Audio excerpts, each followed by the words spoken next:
લિનક્સના simple filter મૌખિક ટ્યુટોરિયલમાં તમારું સ્વાગત છે. આ ટ્યુટોરિયલમાં આપણે હેડ, ટેલ, સોર્ટ, કટ અને પેસ્ટ વિશે અભ્યાસ કરીશું. આ બધા command line text manipulation tools છે. જો તમે ટર્મિનલ ઉપર હેશ ચિહ્ન જુઓ તો તમારે તે આદેશો અમલમાં મૂકવા રૂટ બનવું પડશે. સુડો સુ અથવા સુડો રૂટ. જો તમે ટર્મિનલ ઉપર $ચિહ્ન જુઓ તો તમે તે આદેશો અમલમાં મૂકવા માટે એક સામાન્ય ઉપયોગકર્તા કહેવાઓ. હું ધારું છું કે તમે મૂળભૂત જરૂરી સંસ્થાપન કરેલ છે અને જ્યાં ફાઇલ સંગ્રહિત થઈ રહી છે તે પાથમાં ફેરફાર કર્યો નથી. હું આ ટ્યુટોરિયલ માટે ઉબુન્ટુ 10.10નો ઉપયોગ કરી રહી છું. આ ભાગ માટેની પૂર્વ જરૂરિયાતો છે માઉસ, કીબોર્ડ, પડદા પરના મેક્સિમાઇઝ અને મિનિમાઇઝ કળોનો ઉપયોગ કરવાની ક્ષમતા. સામાન્ય રીતે ફાઇલની પ્રથમ 10 લીટીઓ પ્રદર્શિત કરવા આપણે આસ્કી ફાઈલ નામ સાથેના હેડ આદેશનો ઉપયોગ કરીએ છીએ. ચાલો ફાઈલ બનાવીએ. હું આને વ્યવહારિક રીતે બતાવવા એસ્કેપ કળને દબાવું છું. એપ્લિકેશન ઉપર જાઓ, એમાં એક્સેસરીઝ અને ટેક્સ્ટ એડિટર ઉપર જાઓ. સમયના બચાવ ખાતર મારી પાસે આ આંકડાઓ પહેલેથી જ અન્ય ફાઈલમાં મોજૂદ છે. ચાલો હું તેને કોપી કરી પેસ્ટ કરું.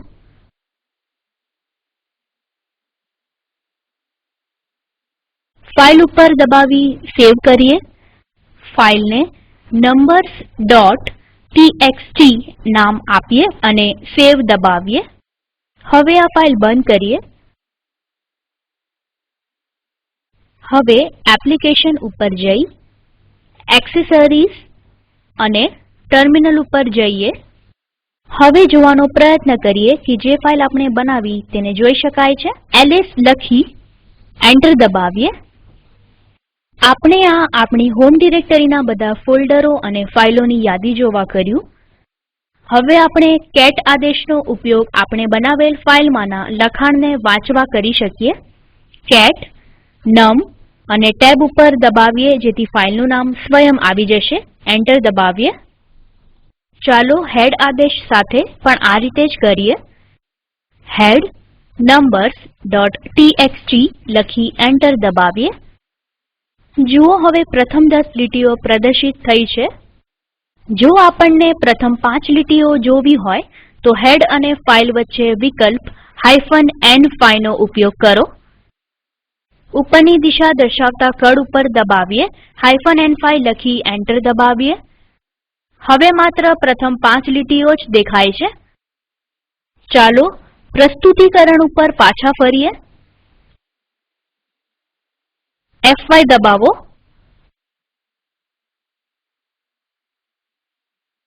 ટેલ આદેશ હેડ આદેશની એકદમ વિરુદ્ધ કાર્ય કરે છે.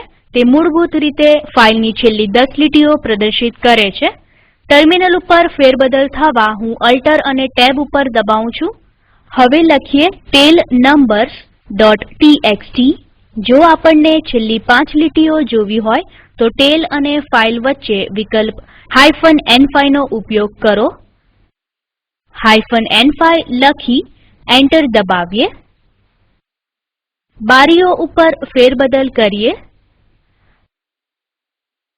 લોગ ફાઈલ સિસ્ટમમાં થતી ઘટનાઓ દર્શાવે છે. auth.log ફાઈલ કોણ લોગઇન થયા અને લોગ આઉટ થયા એના લોગ સંભાળે છે. ટેલ આદેશનો સૌથી ઉપયોગી વિકલ્પ છે -f. આ વિકલ્પ લોગ ફાઈલના ટેલને અનુસરે છે.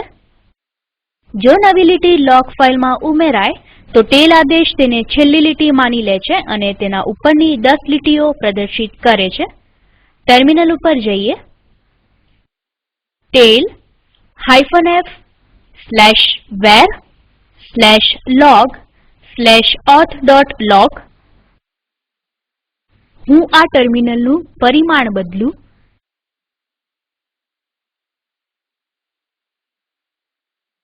ચાલો એક બીજું ટર્મિનલ ખોલીએ. એપ્લિકેશન ઉપર જાઓ, એક્સેસરીઝ અને ટર્મિનલ ઉપર જાઓ. ચાલો હું આ ટર્મિનલનું પણ પરિમાણ બદલું જેથી હું તમને આ એક જ પડદા ઉપર બતાવી શકું કે ટેલ કેવી રીતે લોગ ફાઈલની છેલ્લી લીટીને અનુસરે છે. જાતે સુ તરીકે પ્રયત્ન કરીએ, એન્ટર દબાવીએ. કોઈ ખોટો પાસવર્ડ આપી એન્ટર દબાવીએ.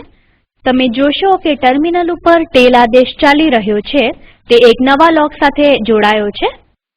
પ્રમાણીકરણ એટલે કે ઓથેન્ટિકેશન ક્યારે નિષ્ફળ જાય છે તે તારીખ અને સમય સ્પષ્ટ કરે છે. સિસ્ટમના તારીખ અને સમયની ખાતરી કરવા ડેટ લખી એન્ટર દબાવીએ. આ ટર્મિનલને બંધ કરવા એક્ઝિટ લખીએ. ચાલી રહેલા ટેલ આદેશને બંધ કરવા Ctrl+C દબાવીએ અને પડદાને મોટો કરીએ.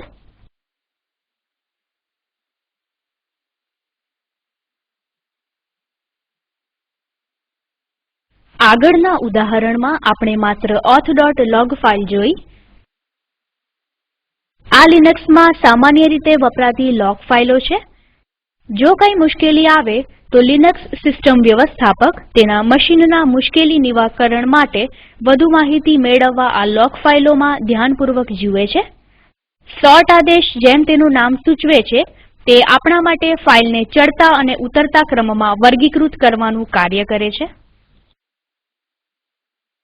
તો લખીએ સોર્ટ numbers.txt.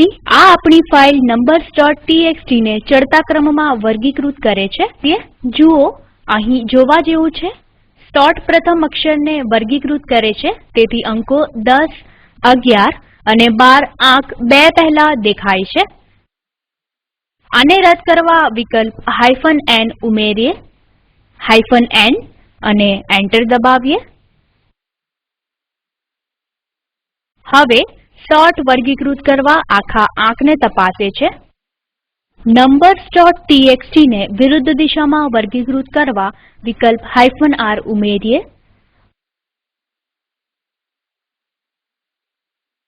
આ ફાઈલમાં ઘણા આંકડાઓ ફરીવાર આવે છે. અનન્ય આંકડાઓ ચૂંટવા બીજો અન્ય વિકલ્પ -u ઉમેરીએ. ટર્મિનલ ઉપર જઈએ. ઉપરની દિશા દર્શાવતી કળ દબાવો U અને એન્ટર દબાવીએ. પહેલા 2 વાર અંક 2 દેખાતા હતા, હવે માત્ર એક જ અંક 2 દેખાય છે.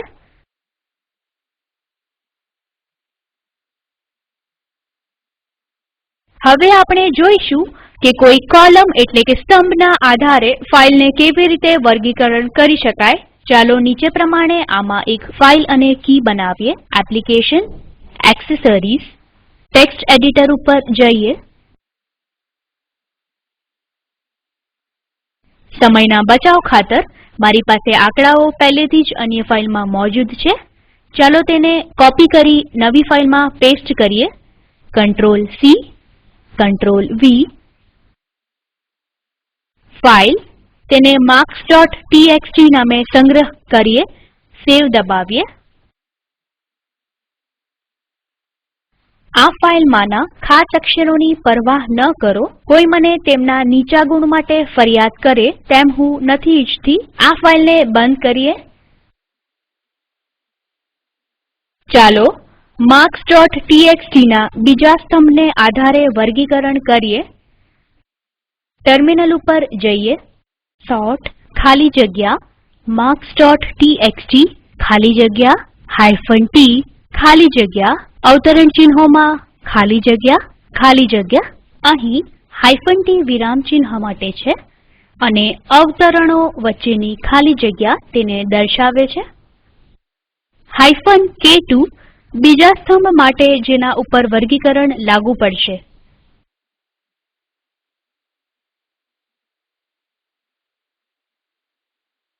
એન્ટર દબાવીએ.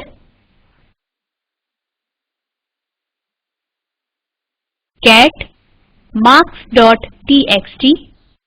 જ્યારે આપણે માત્ર બીજા સ્તંભને આધારિત વર્ગીકરણ કરીએ અને જો તમે અવીરને ઉપર ખસેલું અને બાલાને નીચે ખસેલું જુઓ તો આ અસલ ફાઈલ છે.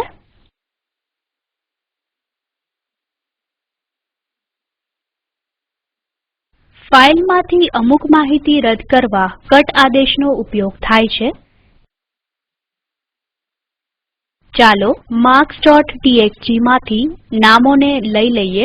ચાલો ટર્મિનલ ઉપર જઈએ. Alt ટેબ દબાવીએ. કટ ખાલી જગ્યા marks.txt ખાલી જગ્યા -d ખાલી જગ્યા અવતરણ ચિહ્નોમાં ખાલી જગ્યા અને ખાલી જગ્યા. અહીં કટ આદેશ ડી વિરામ ચિહ્ન માટે છે અને અવતરણો વચ્ચેની ખાલી જગ્યા તેને દર્શાવે છે. હવે બીજા સ્તંભ માટે -f2 લખીએ અને એન્ટર દબાવીએ. પેસ્ટ આદેશ ફાઈલોની અનુગામી સમરૂપી લીટીઓને જોડે છે. ચાલો હવે બંને ફાઈલો numbers.txt અને marks.txt નો ઉપયોગ કરીએ. ટર્મિનલ ઉપર જઈએ, પેસ્ટ numbers.txt, marks.txt અને એન્ટર દબાવીએ. હવે marks.txt ની પ્રથમ લીટી numbers.txt ની પ્રથમ લીટીમાં ઉમેરાઈ ગઈ છે. આ આઉટપુટને અન્ય ફાઈલ concatfile.txt માં રીડાયરેક્ટ કરવા આપણે રીડાયરેક્ટ કળનો ઉપયોગ કરી શકીએ. ટર્મિનલ ઉપર જઈએ, ઉપરની દિશા દર્શાવતી કળ દબાવીએ, રીડાયરેક્ટ કળ દબાવીએ જે ગ્રેટર ધેન concatfile.txt છે. એન્ટર દબાવીએ. cat concatfile.txt. ચાલો બારીઓ ઉપર જઈએ. જો આપણે ઈચ્છીએ કે પેસ્ટ આંકડાઓને ક્રમ અનુસાર ટેબ દ્વારા સીમાંકિત કરી પ્રદર્શિત કરે તો તેના માટે આપણે -s વિકલ્પનો ઉપયોગ કરી શકીએ. તો લખો પેસ્ટ -s numbers.txt. બારી ઉપર જઈએ. મૌખિક tutorial talk to a teacher યોજનાનો ભાગ છે જેને રાષ્ટ્રીયતા સાક્ષરતા મિશને આઇસીટી એમએચઆરડી ભારત સરકારના માધ્યમથી સમર્થિત કરેલ છે. મિશન વિશે વધુ જાણકારી આ નીચેની લિંક ઉપર ઉપલબ્ધ છે. આઈઆઈટી બોમ્બે તરફથી હું શિવાની ગડા વિદાય લઉં છું. આભાર.